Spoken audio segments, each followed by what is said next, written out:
The opinions expressed by the host and guests in this show are not necessarily the views of Children's Health Defense.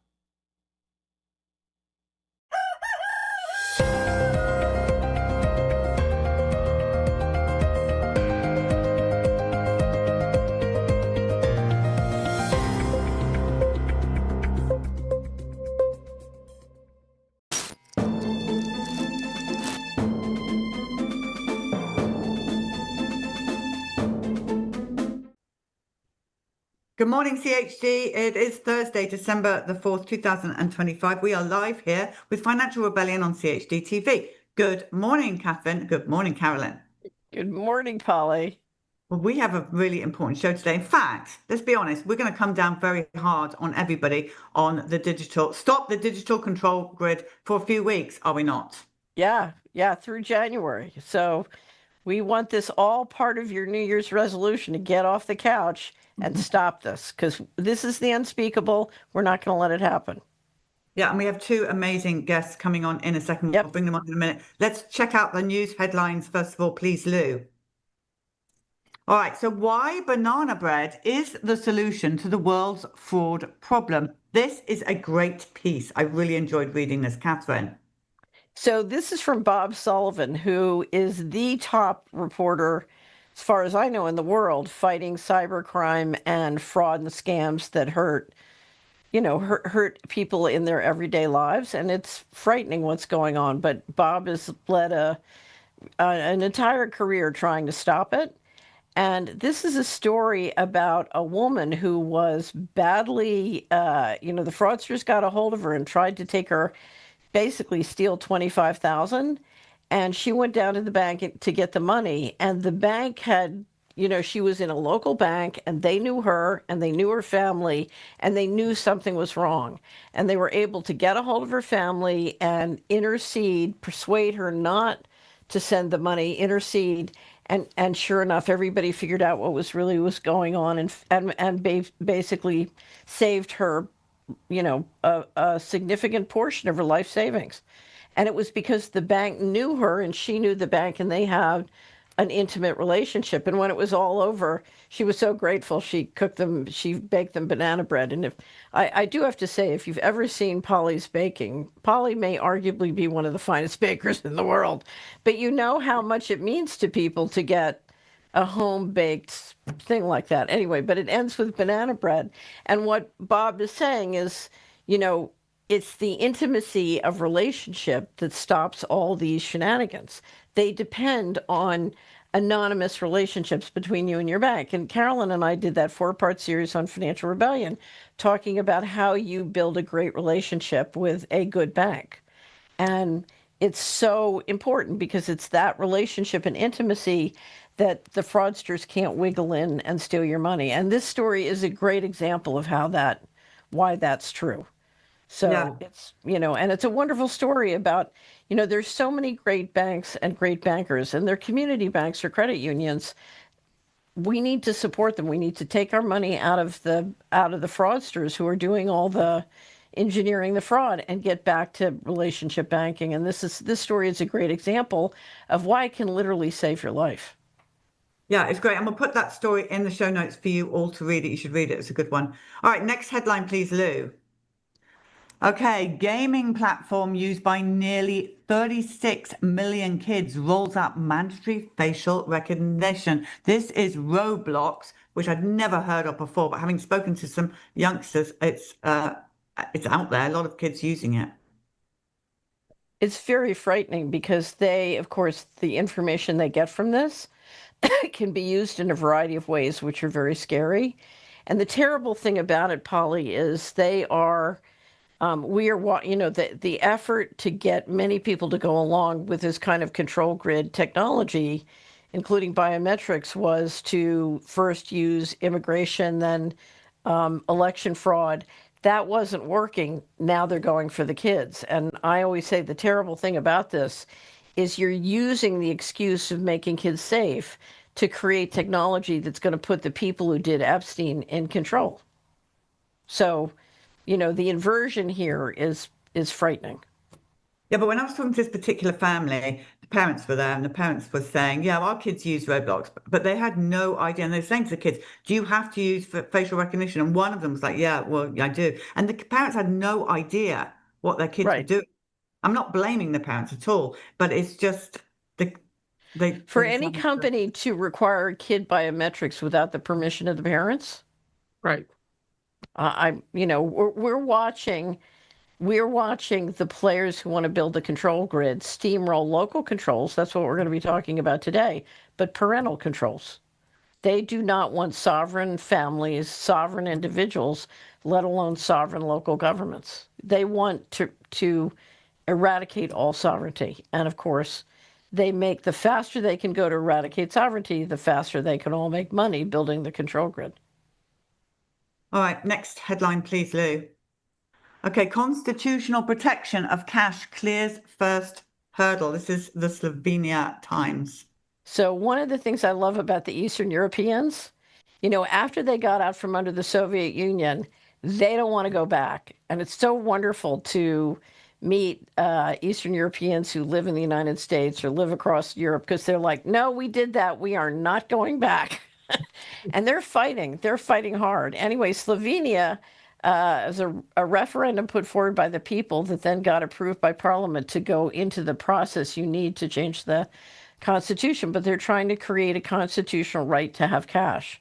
And I think this is a great idea. We have model cash legislation for the US, and different states are trying to do this. Carolyn lives in Ohio. Ohio has a bill proceeding through the legislature to insist on the right to cash. So more and more people, we have so many stories this year of cash being successful. Everybody's started to realize cash is freedom. And so this is another example of people pushing back and cash really getting instituted. Okay, next headline, please, Lou. Currency war. So tell us about this. This is hilarious. Yeah, so Simon Dixon is a wonderful Brit who's been very successful in the financial world. He was an investment banker and got disgusted with the corruption and left. So he and I have similar stories. We were successful investment bankers who got disgusted at the corruption. Anyway, so he covers both the relationship between the evolution of the currency system and geopolitics, and we had a great discussion. And because it's public, I decided we would show it, and you can access it at Celeria.com. And if you want to understand what's going on in the world of currency and the currency wars, it's very dynamic what's going on right now. The BIS just announced a warning on the financial system. The last time they did that was right before the financial crisis. So, and we're watching something called the Japanese carry trade unwind, and that's very big. So the pressures in the financial system and the change in the financial system are tremendous, and this is an overview of what's going on. Okay, next, please. This is another Celeria, so coming clean. Yeah, so New Year's resolution, for many years, we've written and updated a piece called Coming Clean, and it's about getting the parasites out of your pocketbook and out of your mind and out of your home and out of your family. And we just did a huge update, and it's the perfect thing if you want to sit down and prepare your New Year's resolutions. This is a great sort of buffet of all the different things you can do to sort of get evil out of your life and get your home and your life and your mind back into a state of integrity. So we all need that. Okay, next, please. And then finally, we have our monthly, we do a briefing for state legislators and leaders. And this one is on Christmas Cash and Coin, and it's an amazing lineup. Susan Luchas, who runs the Team Cash. We have a wonderful representative from Idaho, Heather Scott.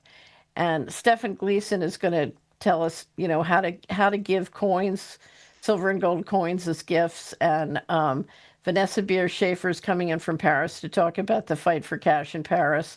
Brianna Sagdal is going to cover the top 10 stories and cash success during the year. Anyway, and then Tim Caban's going to join me for sort of gifting, and we'll go through some of the tax rules and other things you need to know when you're gifting for Christmas. Anyway, so Christmas cash and coin. Yeah, that sounds great. All right, well, now we're going to go to our term of the day. Yes, the term of the day is model legislation. And the model legislation that most people are familiar with is the Uniform Commercial Code. And a lot of the model legislation in the United States comes from the Uniform Law Commission, which is also known as the National Conference of Commissioners on Uniform State Laws. That's been in existence since I guess it's 2 centuries ago, 1892. It's allegedly nonpartisan. They make a big deal about how nonpartisan it is, but it's definitely the centralization team that is coming together with these uniform laws. And the Uniform Commercial Code, we had that as a term of the day another time, but a lot of these currency related things and cash related things, at least in some states, are embedded in their commercial codes. Each state has a commercial code, and I think all of them are at least loosely, if not verbatim, taken from the model legislation. And these guys, the people on this committee, meet probably every year, maybe even more often than that, and they keep changing it. So different states have laws that might be at a different stage of when they were proposed, and then they sometimes slip their own things in. But I became aware of another one that is a partisan model committee, which is called the American Legislative Exchange Council, or ALEC, ALEC. And they say they're nonpartisan, but they're dedicated to very conservative values. So you can say it's nonpartisan. They're into limited government, So, but there are a lot of proposed laws going around now to fight some of the really centralizing things that the federal government's been doing. And you've probably seen anti-CBDC legislation, for example, in Florida. Well, that goes into the Florida Uniform Commercial Code, and it's a different code section in every state. So, but people refer to it as Uniform Commercial Code in a state, but it's actually the state's commercial code, which is based, the outline of it is the same from state to state. And the idea is to facilitate interstate commerce, and so that people who do business can have an idea of what the law is in various states and have them fairly compatible. But it also means ALEC has a uniform digital currency, gold currency statute, and they're basically selling it to all the state legislators. So, and the state legislators are saying, wow, isn't this great? We're going to have the same law as all the other states. And so if you don't like the law, if you don't like digital programmable currency, it's hard to fight it, because they're doing the people who are in favor of this are doing it in every state, and they're selling it to state legislators. So. Well, they think if they make the control grid gold, that the sound money guys will go along with it, is what they think. Yeah. But anybody can propose. So if you come to our Financial Transaction Freedom website, we have model legislation. So we're proposing. We wrote those. Right. And we wrote that anybody can write model legislation. We write model legislation, and basically that's because we're not writing one for each of the 50 states. We're writing the basics of what you would need, and then every state has to adapt it for their particular situation. So Right. Anybody can write model legislation, and you write model legislation because you want to help 50 state legislators go faster, so to speak. Right. Shall we bring on our brilliant guests? Absolutely. Well, okay, we're going to bring them on together. Twila, Brase, everybody loves, and of course Reinette Senum. Did I say that right? Reinette. Reinette. Beautiful names. Right, do come on, guests. We're very excited to have you. There they are. You got it correct. Hello.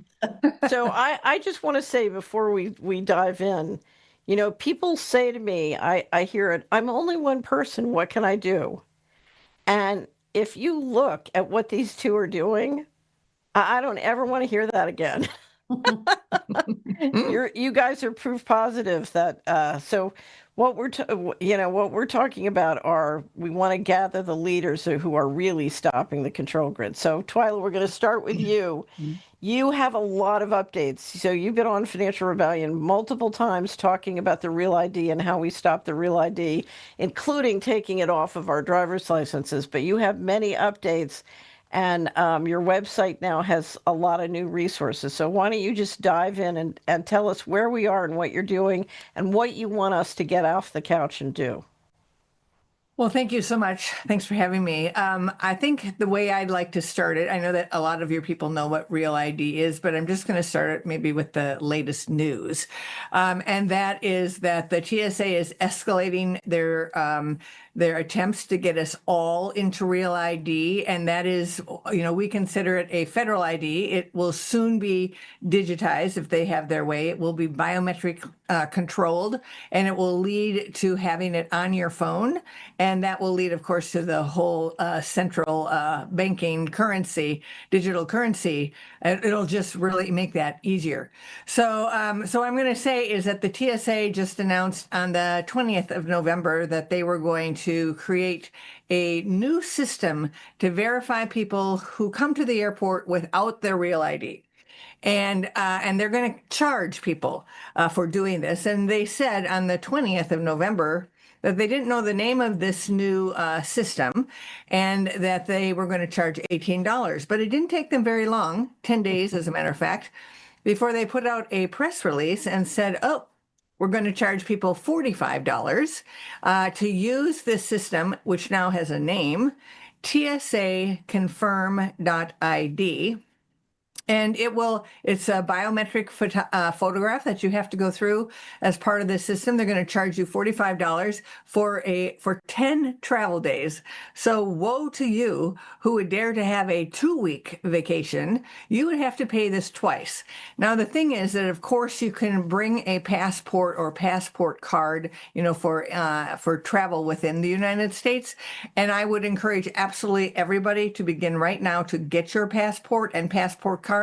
But you have to, they're talking about it like a fee that they're going to charge us for using that system. But what this really is a penalty. It's a fine. It is coercion on full display. And so I would just say, don't be scared about what they're trying to do. Get motivated, activated to thwart what they're trying to do. Think of what happened during COVID. Remember when the pressure was on to, you're going to lose your job. You're going to lose your ability to see your grandchildren, all this kind of stuff if you didn't get what the federal government wanted you to get, which was a COVID shot, which now, of course, people are suffering greatly from. And so Twila, can I just mention, I don't know if you've looked at the book or studied the thing, but it's called nudging. Yes, nudging. Right. So nudging. So if you want everybody in the control grid, you don't put them in the control. You don't just announce we're having a control grid, you're going to go on the control grid. You break it down to 100 little tiny baby steps, and then you nudge people into the control grid. And there are books called Nudging, about nudging, and you literally have commissions and departments and task force who are figuring out how to get things down into nudging. Yeah, absolutely. This is all about getting you to comply.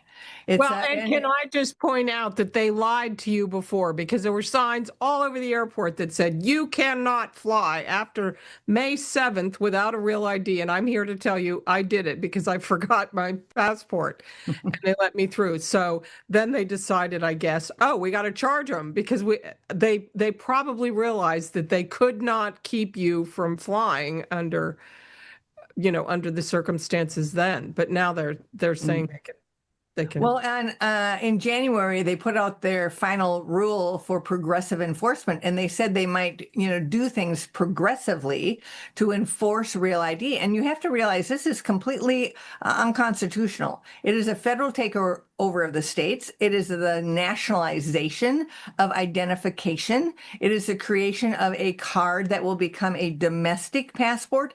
Not only should you not have to have, a federal ID to travel within our own country, but you shouldn't have to have a federal ID to vote, a federal ID to rent a car, a federal ID to get married. This is where this is eventually going, a domestic passport in this country that you won't be able to do anything. I was talking to somebody from the Ukraine, and it turns out they have 3 IDs: a driver's license, a domestic passport, and then a passport to get in and out of the country.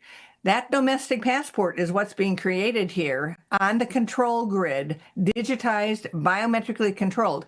Now, this TSA confirm.id system is scheduled to begin on February 1st. Now is the time that every person who is listening here should go to refuserealid.org and find our contact numbers for your members of Congress and for the White House. You can call the White House. Everybody should flood the White House lines and say, tell President Trump to stop this system, this unconstitutional federal national ID, digitized to control and track everything that we're doing. We don't want to be China. I don't actually think he wants us to be China, but what do I know? The fact of the matter is this is moving forward in his administration. Those numbers at refuserealid.org, I just called them last night. I wanted to make sure that I could actually call the website. And the second number for the switchboard, a person actually answered at like 9 o'clock last night. So these are live numbers, and everybody needs to call them. Okay, so that's part of the news, right? Another part of the news is that we got a legal analysis done. We were asked by some attorneys general to do a legal analysis on Real ID. It was done by the former Solicitor General of Louisiana. And so what he said is that Real ID is a novel form of coercion. A novel form of coercion where the federal government tells the states, if you, the state of X, refuse to conform with and give up your state's rights, we, the federal government, will not let your people fly. So this is pressure on the states, which he called a novel form of coercion. He said, this is really the commandeering of the states by the federal government. So you can find our press release and our legal analysis at refuserealid.org, as well as at our regular website, cchfreedom.org. And so we will be sharing this broadly with members of Congress, with other AGs, and with, of course, you. And you can share it with all your listeners, can share it with their state legislators who need to understand that Real ID is not what people think Real ID is. And so let me just lay out one more time what Real ID is. A lot of people just think it is a driver's license with a special security feature designated by a star. But it's not that. It's not a state driver's license at all anymore, because all the states have conformed to the federal Real ID Act and have now given over control to the federal government. And so now what we have is a Real ID is a federal ID under federal control, masquerading as a state driver's license. The push is to get it digitized, put on your phone, have remote access to it, and then turn it into a digital domestic passport for all of life. Even think of having to use it for going to college, or having to use it for getting access to medical care, or going to the bank, or opening a bank account. It's for all of those things. And so we, the American people, have to see the Real ID in our pocket for what it is, understand where it's going, understand how it sets up the framework for a social credit system like is in China, or what England is talking about, which is a carbon credit system, where all of your carbon use is recorded according to how far do you travel, because, of course, once it's digitized on your phone, and they will know where you go, and they'll know how far you travel, and they'll know how much carbon production is going on in your life, and they'll be able to tax you for it, right? And so I would just say that there's a lot of things happening, but we, the American people, have to make them happen faster and stronger. And so people have to act, because if you lose this battle, you lose freedom in these United States. Because, you know, we have a country that is 50 states who gave the federal government a certain amount of power in the Constitution.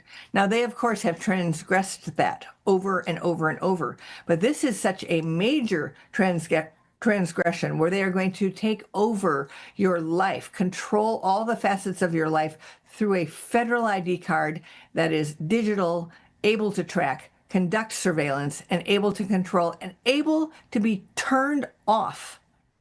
So, Twila, let me just jump in and say this is not just a national ID. We're talking about a coup, because Yes. when you combine this with programmable money, when you combine this with the kind of local infrastructure that Reinette is trying to stop, you're basically talking about tearing up our entire government as we've known it, and instituting essentially a centralized tyranny run by the mega rich. This is Right. basically the end of the republic and the beginning of a dictatorship of the mega rich. That's what this is, a coup d'état. Yes. So, right. And I just did, I do health freedom minutes across the country. And one of them I call is something like the TSA totalitarian fee, which is actually a fine of $45, but it's totalitarianism. So we are seeing totalitarianism on display by TSA in the airport. And so now the airport has become a battle zone. And you should not think of it as anything else, but just like you shouldn't let them take your picture, they're going to require your picture if you don't have real ID, a passport, or other TSA acceptable identification. And so it has become a battleground, because this is what they are using, because so many people like to fly, right? How can they force you to do something you don't want, something that's against your rights? They can look at a thing that they can control and say, this is how we will do it. This is how we will do it. We will do it with flight. Now, the second way that they could try to do it, depending on how much all of you are successful at turning this around, is they could say, well, you now need a real ID to access medical care, because not everybody has to fly, but everybody needs to go to the doctor. And so this is one of the reasons why a health freedom organization like ours is in this battle, because I believe that's exactly what's going to happen. Because 47% of all medical expenses are covered by a government, local, federal, or state. So, I think this is such a critical battle. But I want to give some hope here. Not only are the American people acting, because they are telling us that they are reversing what they have done. They are going back to the DMV, and they are getting a state driver's license, and they are getting out of the Real ID. And they need to do that. And we have instructions at Refuse Real ID to do that. We have a map to report that you have done that, so that we can watch those numbers grow. And that's all at refuserealid.org. But in addition to that, there's a bunch of states that are now taking action. And I actually think the $45 fine might lead to more states taking action, might actually lead to Senator Rand Paul holding a hearing on Real ID. We've been trying to get him to do so. We sent in a coalition letter with 35 other organizations signed onto it, and 41 state legislators. And he hasn't yet said he's going to hold a hearing on his bill. His bill is called Safeguarding Personal Information Act, and it is S 2769. And everybody should call his office and ask him to move that forward in a hearing. It doesn't matter that nobody else has signed on to it. Probably they're all afraid. They think it's a stupid idea, but they haven't realized what Real ID is. And so call your members of Congress and tell them what it is, and tell them to sign on to Rand Paul's bill, and call Rand Paul and thank him. Thank him for his bill, and ask him to move it forward into a hearing. And then we have a bunch of states, like I said. So Maine really started this, Laurel Libby in Maine, and then Michigan, Minnesota, Pennsylvania, Oklahoma, Kentucky, Montana, Tennessee, Iowa, South Dakota.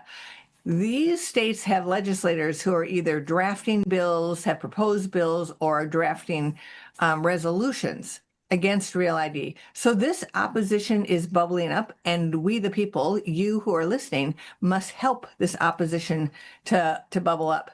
So I would just, and then we have a trucker. We have a Oh, trucker. I love this. I want to do this. This is fabulous. Polly will You like see this. that, Polly? This is fabulous. Go ahead, because the truckers will spread things virally. Yeah, You, so you we get have, them spreading it in the truck stops, it's really going to go. Yeah, this is fabulous. Yeah, so we have a trucker from the East Coast who contacted us and said, I want to help. And I got a truck. I've got a 53-foot long truck, and it has 3 sides I can put a message on. So we were in the middle of our fundraising gala, and so we were a little bit not watching the design like we probably should have been, but we're redesigning it, and it's going to be blaring and big on his truck. So he is getting to another stop shortly where he will have something that is colorful and bold and sort of brazen on his truck. Right now it says Stop Real ID. It has a QR code. It has all of that, but we want something way bigger that will really stop traffic. Is it possible to just do the URL and no QR code? Yes, I know. The QR code. Yeah, I know. We're doing that. We're doing that too. So, like I said, we were sort of in the middle of things, and he just wanted something slapped on, and these were some of the words he wanted. But we, and he is super and fantastic. But we are going to make this a way bigger deal at the truck stops and on the road. Can you send us a picture as soon as you have it, as soon as it's up? Because I want to put this out on social media. So definitely send us a picture. Other truckers can do this, right? Yeah. Oh, absolutely. Yeah. Every trucker can have every trucker. Stop. We can do the cell towers. We can do programmable money. We can do the Real ID. This is fabulous. Yeah. And this is the billboard campaign. I love this. Yes, and we have a new one, I think, coming up soon in Minnesota. We got a bunch of donors getting together to pull one up in Minnesota, which is because we fought this so hard in Minnesota in 2016, 2017. We have a really great law, except for the that we still have ready, which is not great. But what it says is if the Secretary of Homeland Security expands the official purposes, which by law she is able to do, if that secretary expands it beyond flight into banking, marriage, college, whatever, our law basically goes away in Minnesota. We don't conform anymore to the Real ID. And so we are working. What was that? That's a poison pill. Exactly right. And we're working with other state legislators for other types of poison pills, like no biometric photos, to stop. Because what people don't understand is Real ID is not only setting up a social credit system, it is building a national facial recognition system. And all of this data, and it's not even your photo, it's the points, the digital points of your face, which they are collecting into a database, which they will use to identify us on the street, control us, taxes for carbon use, whatever it is, right? This is and these are things manipulate, we've got to stop. They'll use it for mind control. Oh, well, there's a thought. Yeah, no. I mean, we just published a great piece on cognitive liberty. And if you look at the technology they have to influence or manipulate your thoughts, they will use it. It'll be integrated to the AI. So, yeah, and I just learned about MK Ultra, which was a CIA, brainwashing people and really destroying their lives. I mean, we shouldn't be surprised at right, what but you are they saying have here. the technology. The MK Ultra program involved mind control that was very labor intensive. Yes. Now we're talking about using digital technology to just do it on scale.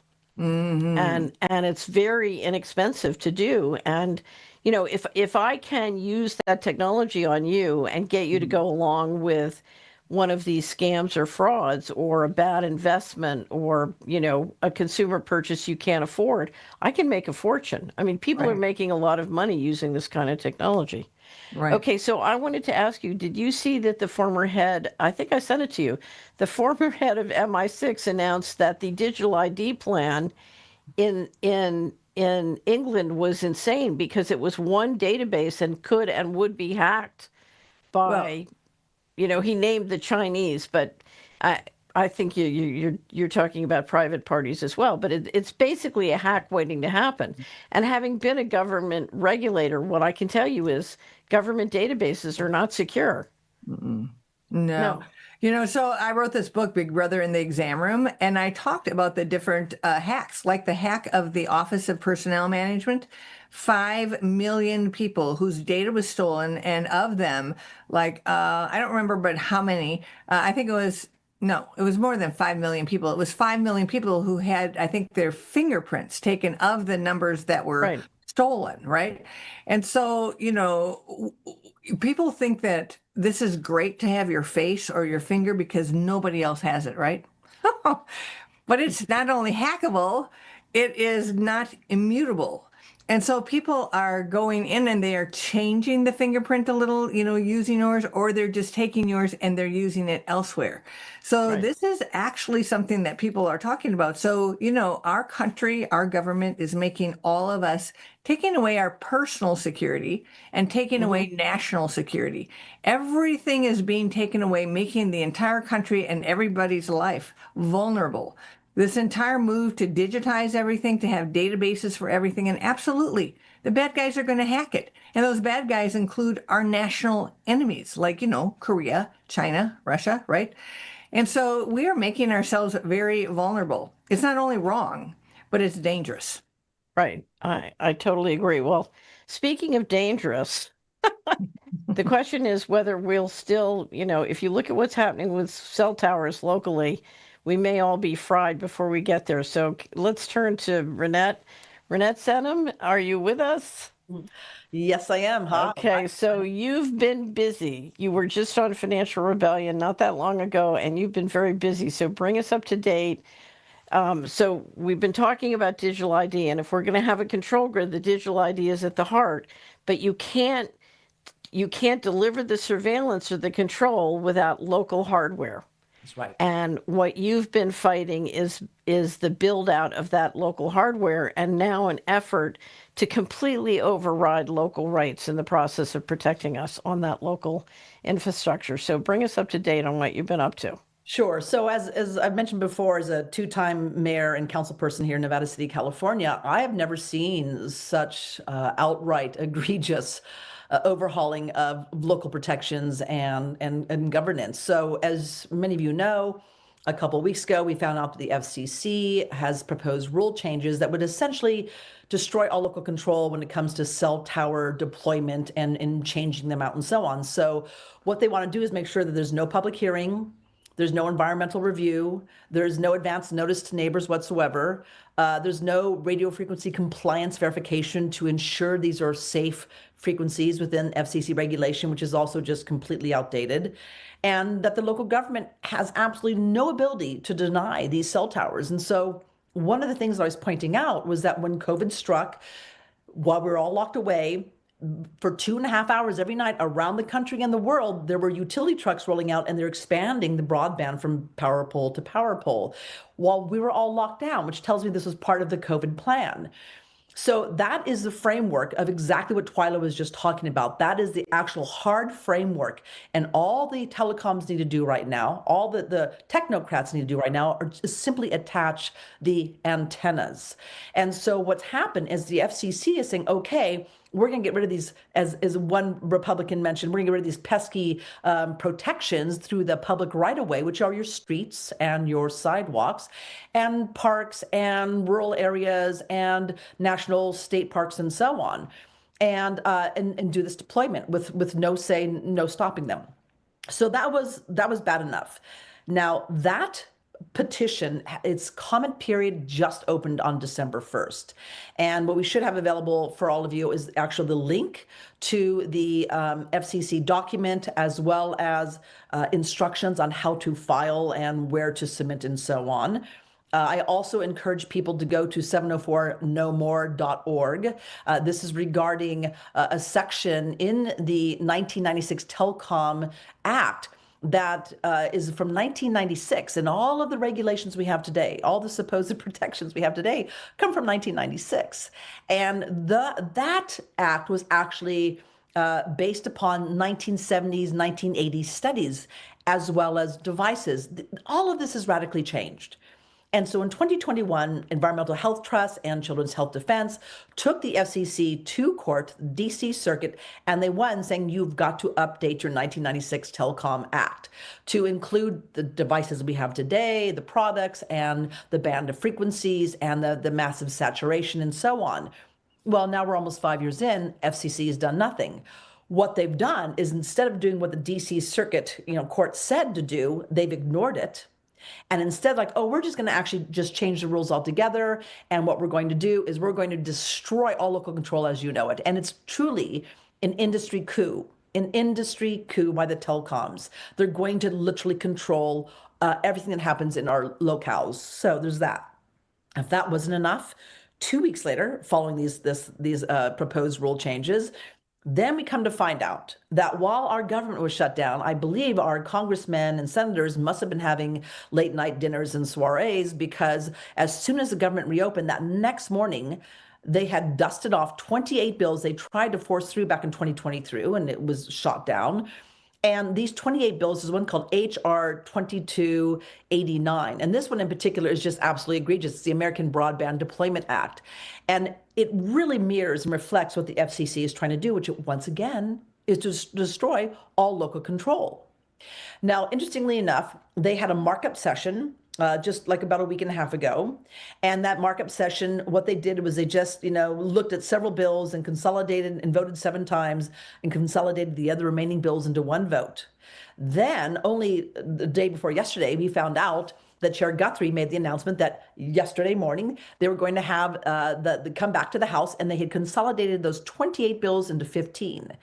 And I listened to this hearing yesterday, and I have to say I shouted quite often at my screen. It was really painful. And so they consolidated the bills, and what was really striking to me was, except for the very, very last bill, which was Weatherization Enhancement and Readiness Act of 2025, which doubles your subsidies for weatherizing your homes. These bills were all set up as industry coups against local government. It was not just the telecoms, like with HR 2289 and some other bills as well, but it's also a coup against local governance and environmental protections and just any kind of say and notification, with also the energy production industry as well. So right. What we have here is, while there was a government shutdown, they literally seem to have plotted on how to bring these bills forward and destroy local government as we know it. And what was really interesting was when one congressman said, we really got to get rid of these pesky protections in the public right of way, which is really us being able to say, okay, on our sidewalks, on our streets, you can do this, you can do that, or whatever, or in parks, or near schools, or near churches. They want that gone. And so this is truly an assault from all sides from our government. And as Twila was saying, they're commandeering, it's a federal commandeering of local control. And it's literally using the telecoms, the large industries, the energy production, industry. They're literally using Congress and our Senate as a proxy against local control. And if we don't push back, this is literally going to create a Pandora's box. It's going to open up local control by industries where we have no more say over where things are placed, how big. If there's cultural areas, right? Cultural heritage, indigenous, historic. The way these bills are going, I kid you not, they could put cell antennas on top of the Statue of Liberty. That's how bad this is. Well, and I hate to say this, because you're not only talking about the federal government overriding state control, but if you look at who's running the federal government right now, it's basically a dictatorship of the mega rich. That's right. That's what it is. I mean, the guys who did Epstein are now going to run the country, and you're going to have no state and local controls. Correct. It's a coup. I'm back to it's a coup. It's a coup. And what right. People have been asking, like, Reinette, I don't understand, what do you mean by this digital cage? And this is part of the digital cage. What does that have to do with the digital ID and what Twila was talking about? What does that have to do right. with the central bank currencies or the social credit system? I'm like, well, it needs a framework. And one of the areas in China where they're kind of failing is that they don't have that bandwidth. They don't have all the rural areas covered as far as with Right. cell antennas and so on. So they have control in the cities, but not in the rural areas so much. And that's where their Achilles heel is. And so what they're trying to do here in America, and that's why they started this while we were locked away, and we didn't see this happening throughout all of America and around the world simultaneously, which tells me this was in the planning stage for years before COVID struck. This was part of the COVID plan. And so what they're Right. telling you is that they were laying this out just for this piece of infrastructure that's required for us to be monitored, surveilled everywhere we go. And if we don't have, and they're intending on putting these antennas in national parks, in state parks, in small local community parks, on school grounds, in your right of way. And I don't think people realize that it's so against the American Disability Act, by the way, the ADA. You have a constitutional right to go from point A to point B unimpeded. But if you have antennas everywhere and you are sensitive to these EMF frequencies, right, to radio frequencies like I am, there are people who can no longer come down to downtown Nevada City because there's so many smart meters on the sidewalks. And if you're going to now have sidewalks and roads and streets, whether they're rural or urban, slathered in cell antennas, there are some people who've lost their constitutional right under the ADA to be able to go from point A to point B without being harmed. Well, but the other thing is you're putting these up in schools and it's making children sick. You're poisoning children. Yes. And it's interesting, but I did a Google search the other day and I said, it's kind of funny to me that every time I see a ball field, a park, some kind of indoor recreation, outdoor recreation, schools, there's antennas, but I never see antennas in cemeteries. It's kind of a funny thing. I saw one photograph of a cell antenna in a cemetery. Like, why don't you put them there? Everyone's already dead. It's a perfect place. But instead, they put these antennas right smack dab in where people are active, they're engaged, they're outside, they're healthy. And you have to understand when it comes to radio frequencies, distance is your friend. You want those antennas as far away from you as possible. Your modem, your cell phones as well. You want them as far away from you as possible. And they're putting where people are living and active and healthy and engaged, and they're getting radiated. And now we have no option but to be forced into this. And what the FCC is doing is not only are they ignoring what the DC court said back in 2021, which is you have got to look at the 20,000 pages of peer-reviewed studies that tells us that, yes, this is damaging to the DNA, it's damaging to the sperm, reproductive harm as well. There's all is to the unborn, to children, never been tested on children or women, only large men. So one thing, I had a very dear ally who was an environmental scientist and who loved technology, and he swore that all this technology could be available without the harm.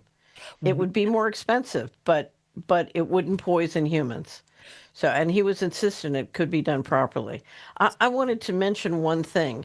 You described this in the last Financial Rebellion, and this knocked me back off my chair.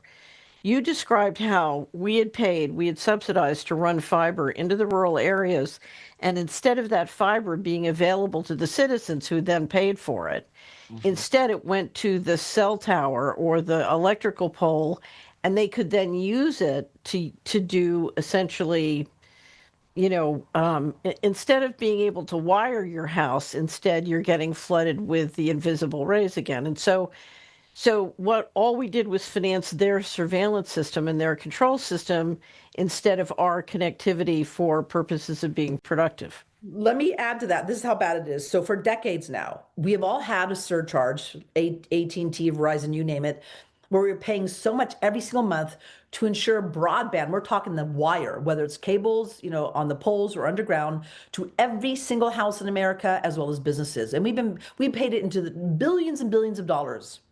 And what happened was we had a bait and switch. And so what they've done is they have all this broadband to a certain point.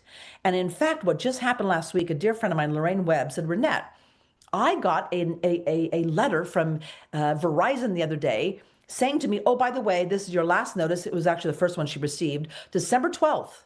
We are pulling out your copper lines and we're giving you this essentially 5G antenna in front of your house.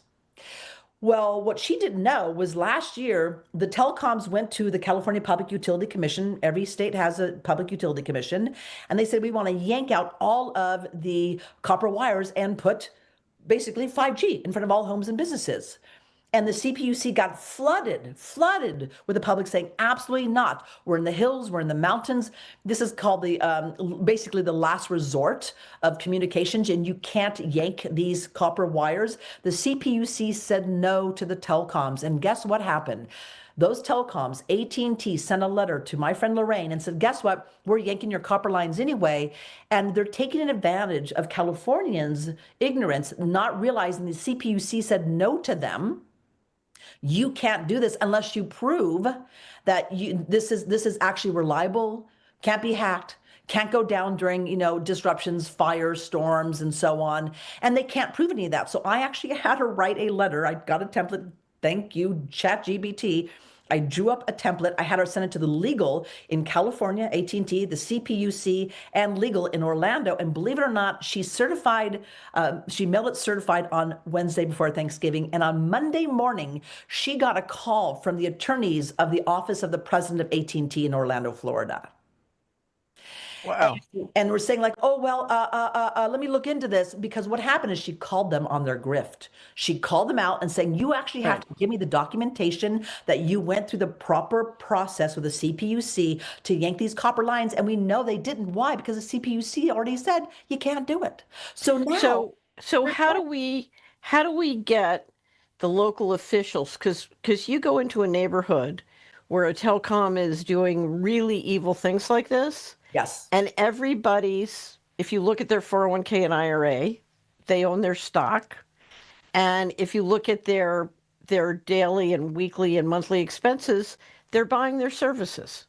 That's right. And so why are we supporting the companies that are destroying our communities?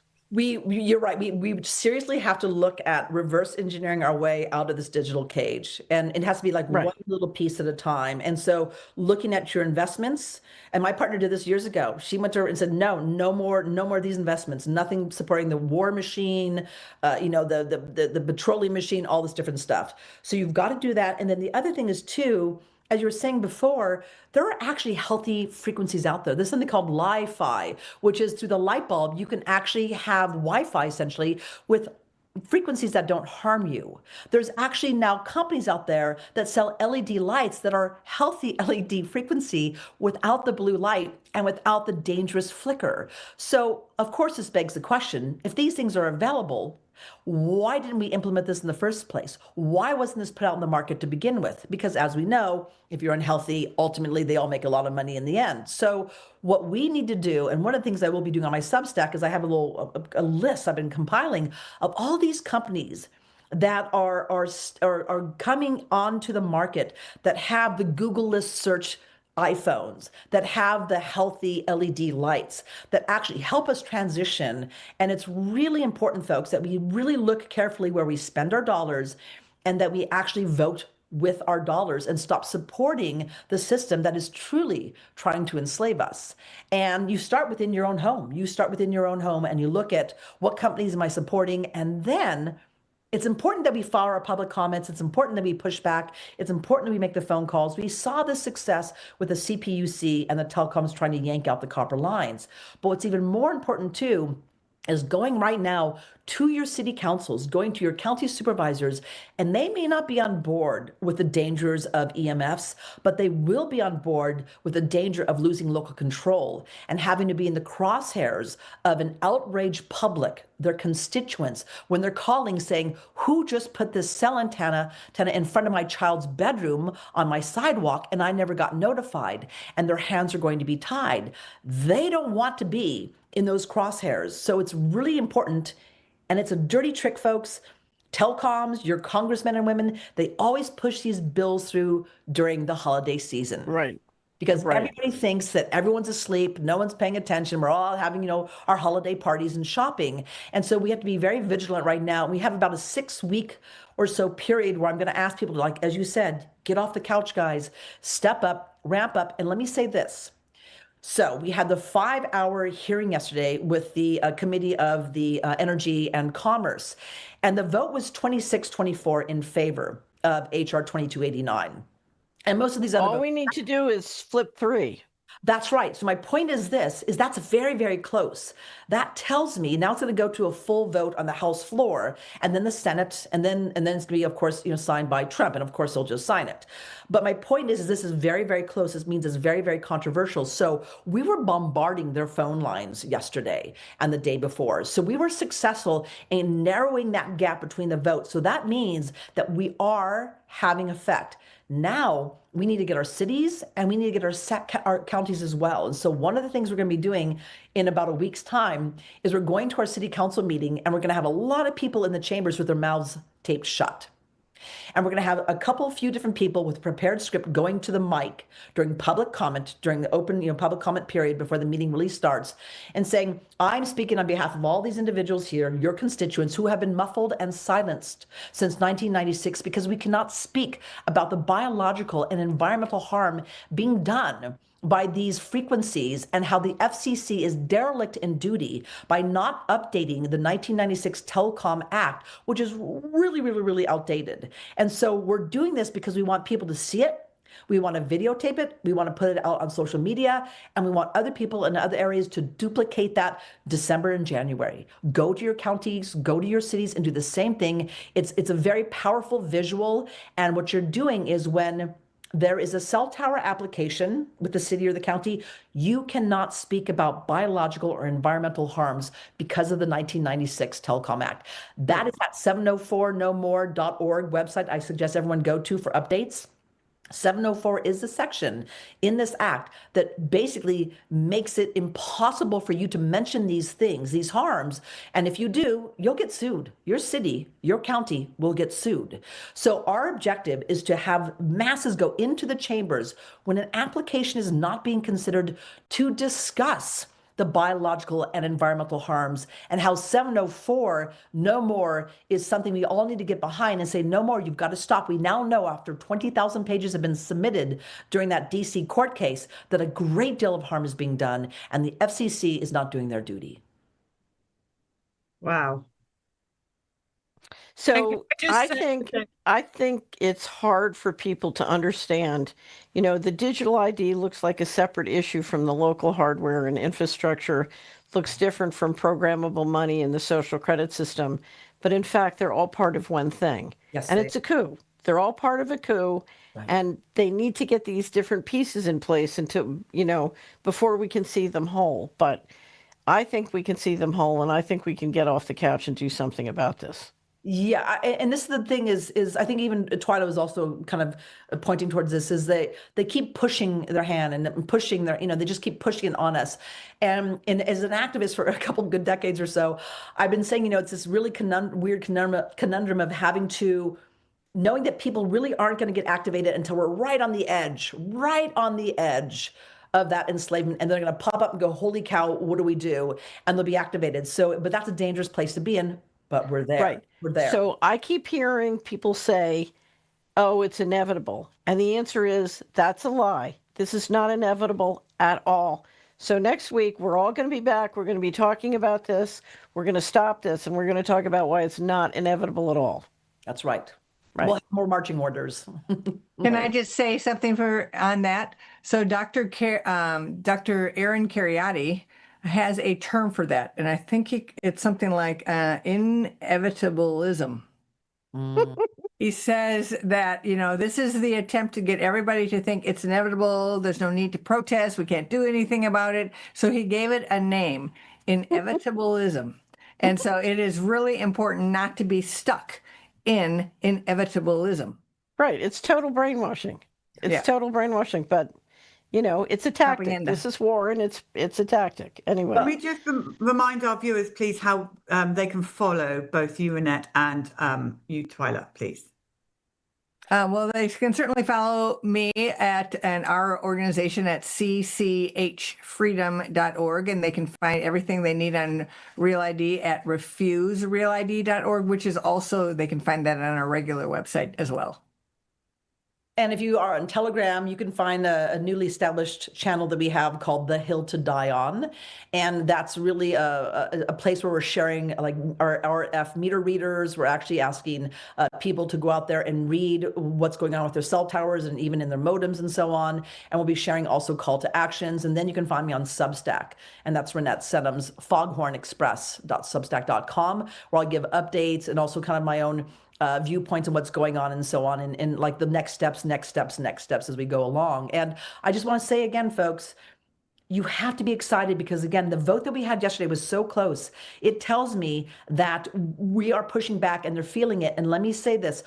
When people say, I don't know what to do, just make people aware that this is happening. When they find out, they get angry, but they just don't know. So our power always is in our numbers. Over and over again, I say our power is in our numbers. We've seen it with the CPUC. We're seeing it with Congress. And now is not the time to give up at all. I actually see a lot of hope right now. Believe it or not, I see a lot of hope. Me too. Can Me I too. put a plug in for Children's Health Defense? Children's Health Defense has a whole group that deal with these things, and Scott McCullough is an attorney. He's not employed by Children's Health Defense, but he's paid by Children's Health Defense to take on a lot of these lawsuits. And it is the federal courts that have applied that environmental, saying that you can't use environmental reasons to keep out a cell tower. It is the courts that have interpreted that to include health effects. And so it's like 5 different federal courts have said that. And he and his some other colleagues, Andrew Campanelli is another big attorney who is fighting this. So give to Children's Health Defense so that they can pay more attorneys and more hours to fight this in the federal courts. And you'll be connected with them. The 704 No More will connect with them as well. Mm-hmm. Yep. Well, thank you, Carolyn, for that plug for CHD. It was kind of you. But Reinette and Twila, we can't thank you enough for the most important, crucial work that you're doing and educating us. So thank you so much for being on. And we're going to see you next week as well. So to our viewers, we'll be back next Thursday. Pray big, stand firm, and never settle. And we'll see you next week.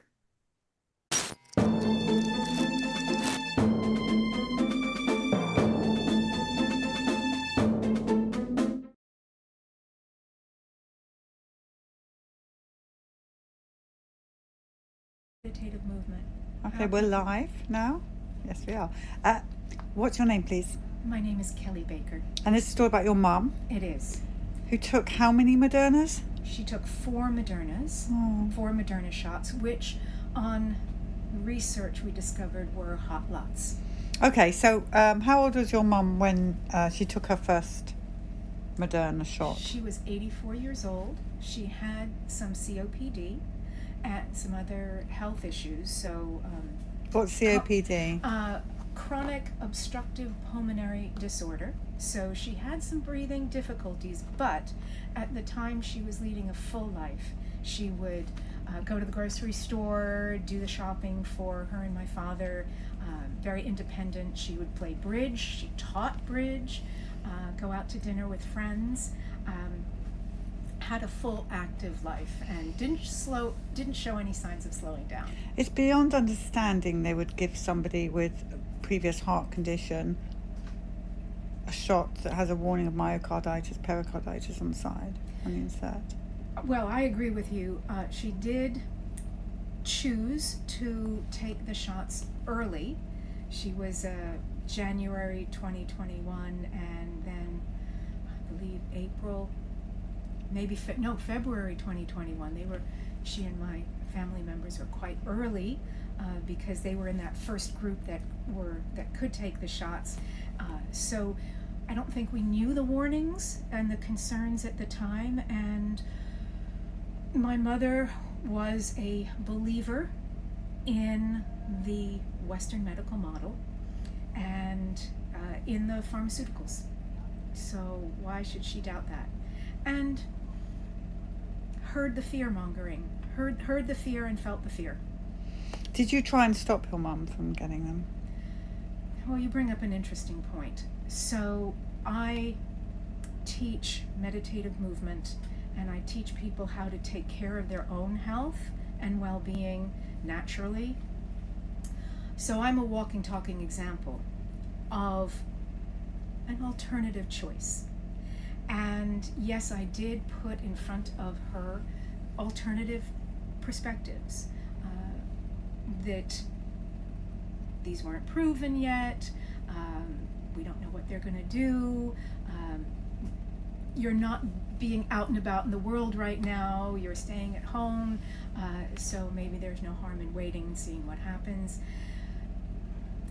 And here was part of my challenge, which was that she's an adult who thinks clearly, and I felt if I wanted anybody to respect my opinion and my choice, then I need to grant them that same courtesy and respect them and their choice.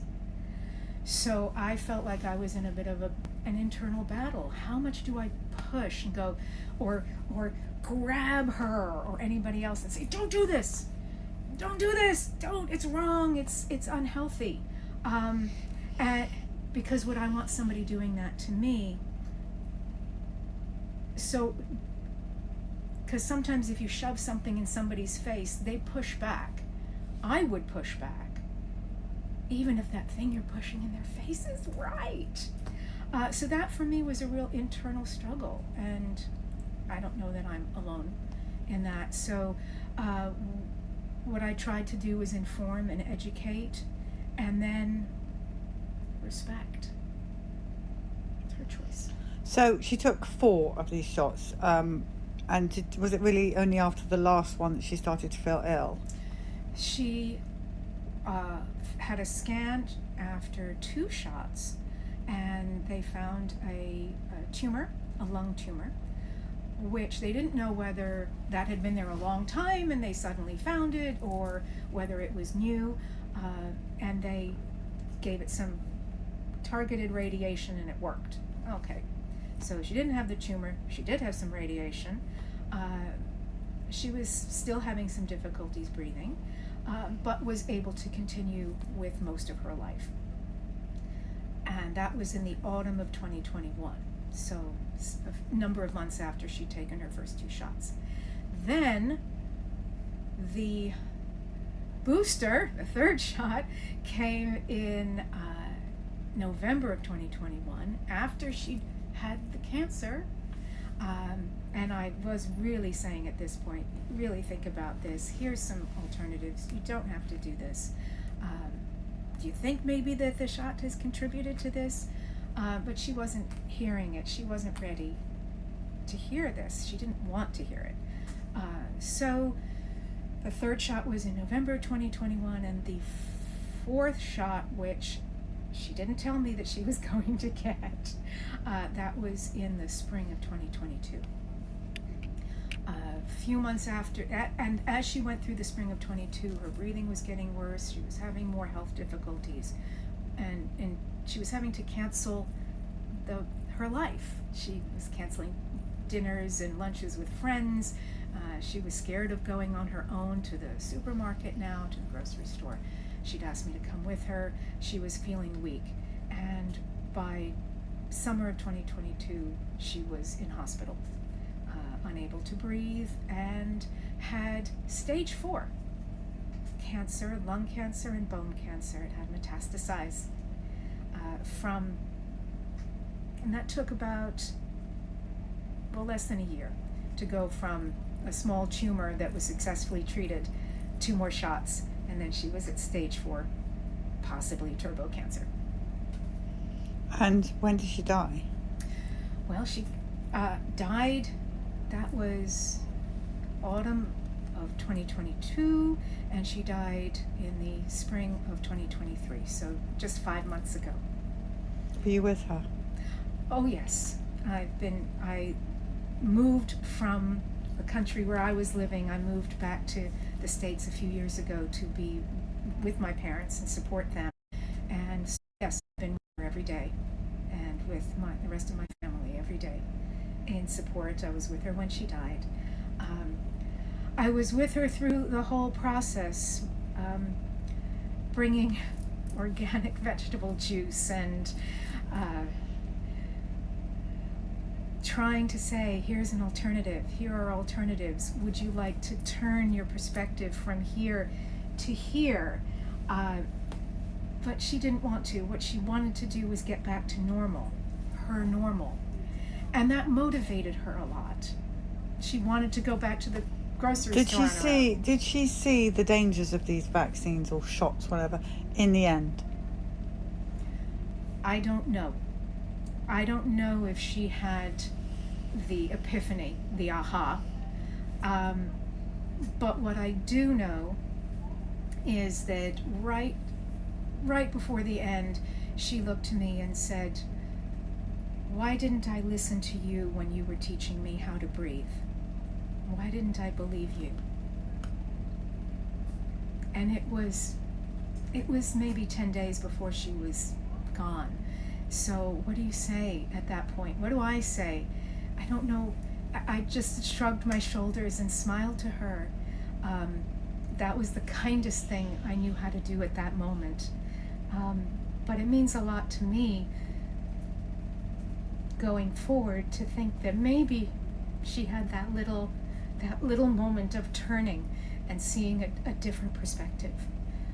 That there were other possibilities, other choices. I don't know what that means, but it means something to me.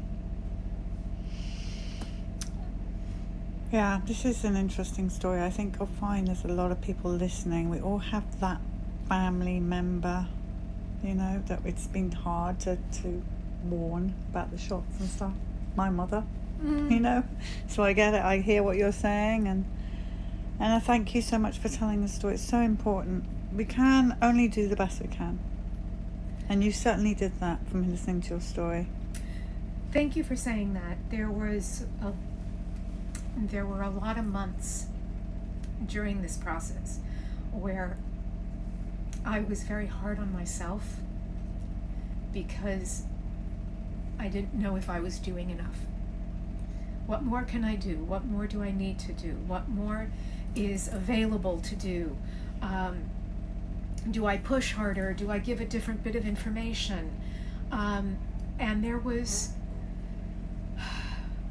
I can only honor also my perspective, which was that I felt like there was a brick wall in front of me, and at some point I was hitting my head and getting bruised, and had to go, well, just sit back and honor myself and say, I'm doing my best. I really do have to believe that I'm doing the best I can, while honoring her and her choice. And there's a philosophy or a practice we work in meditative movement that comes from a martial art perspective. And we say, what's ready to move? What's ready to move? And then that's where that the wise person puts their effort right there, at that spot, at that move like water, and then that one rock in the river is ready to open up and will contribute to the dam finally opening up and the water flowing freely. But which rock of all of them, which little rock is ready to move? Let me bring my energy there. Let me bring the light there through that crack. And hopefully somebody's going to see it. Thank you so much for talking to us, telling your mum's story. Have you signed your mum's name on the bus? Not yet. We need to go and do that. Thank you. You did. This and all CHD TV programming is made possible by generous support from viewers like you. Please consider making a contribution today to keep our programming going strong. Thank you.